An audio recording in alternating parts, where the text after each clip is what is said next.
It is called the Federal Data Hub. Massive amounts of information gathered on every American and shared between government agencies.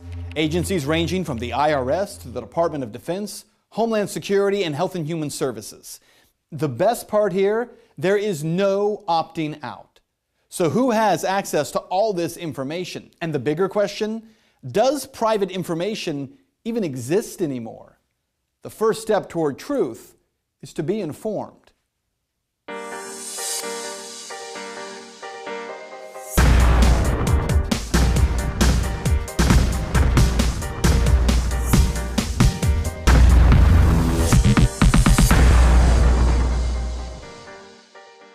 There is, as we speak, an army of new federal government employees being hired by the Department of Health and Human Services. So why does HHS need all these new employees? Well, the answer is pretty simple. The massive new healthcare law, the Affordable Care Act, is behind schedule, and the feds need to start signing up Americans for healthcare exchanges as quickly as possible. So what kind of information is going to be collected? Well, when individuals sign up for federal insurance exchanges, they're required to enter their personal information into the new Federal Data Hub. We're talking about information like medical records, social security numbers, tax information, even bank account information. Now, this is done by allowing 7 different government agencies, including the IRS, Department of Justice, Social Security Administration, and others, to share and verify information in order to determine eligibility for an insurance subsidy. In short, basically everything about you will be shared among multiple agencies. But remember, no actual agency can see or access any information. People working in those agencies do. So who specifically will be able to access this information? They are called navigators, men and women who are being hired to work for between $20 and $48 per hour. Sounds like specialized work that would require highly trained individuals. Yeah, not so much. Because the requirements to become one of these navigators do not even include a high school diploma.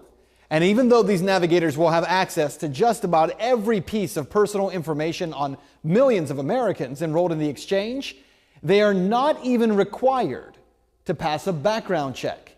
That is what the House Committee on Oversight and Government Reform has been told by HHS. Navigators will only have to take a 20 to 30 hour online course about how the 1,200-page ACA works. That's right, just an online course. Now, interesting, there is another role these navigators have that deserves a mention.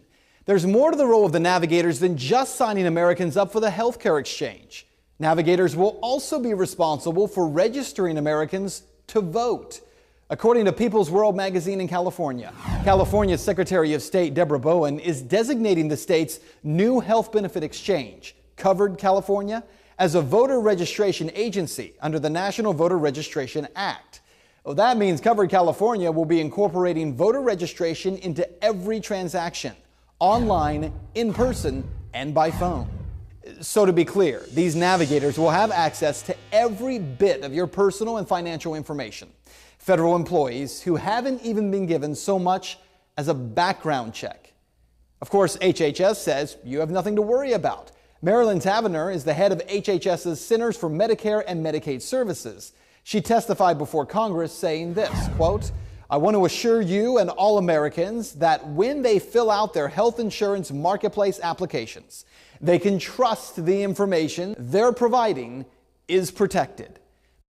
But how would any American know that? Even if there were background checks, how can Americans trust that a federal data hub that involves the gathering and consolidation of so much information not be attacked by hackers or compromised by those inside the departments? We don't know what will happen, but we do have evidence of how some other expansive government agencies with even less intrusion into your life are functioning.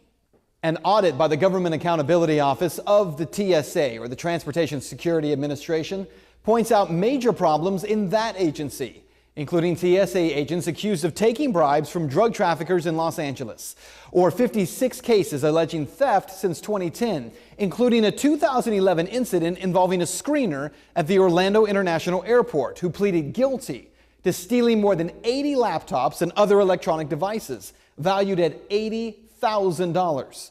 There were 426 cases of neglect of duty, 384 cases of ethical violations like bribery or credit card abuse. And then there are the agents who were caught sleeping on the job. But the biggest problem here isn't even the behavior of those agents. According to the GAO, half of the workers accused of sleeping on the job received less than the lowest penalty called for by agency policies. In all, the GAO found over 9,600 cases of misconduct in an agency that only has the power to allow you to get on an airplane. What you need to know is that when it comes to the National Data Hub, there is a bigger question here than just one of whether or not HHS navigators might be overstepping their role by registering voters with this personal information. A bigger question of whether or not the information compiled in the Data Hub is susceptible to fraud or corrupt workers. The most important question, does personal or private information exist anymore? Chances are the feds would say no. After all, we know the NSA believes they have the right to read your emails and listen to your phone calls. So why wouldn't they have the right to any and all of your private information, even your banking information? The federal apparatus that is nearly complete is telling you that you don't have the right to withhold anything about yourself and your life from government. But that is simply not true. The rights to privacy are all but gone in America today, but consider this.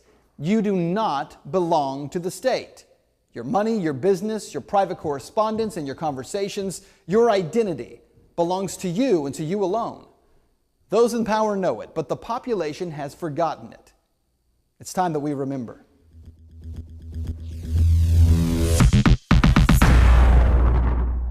Well, now that you've been informed, it's time to get engaged. Go right now to benswann.com. There you're going to find this story where you can view it again, as well as the text of the story and the sources that we have used.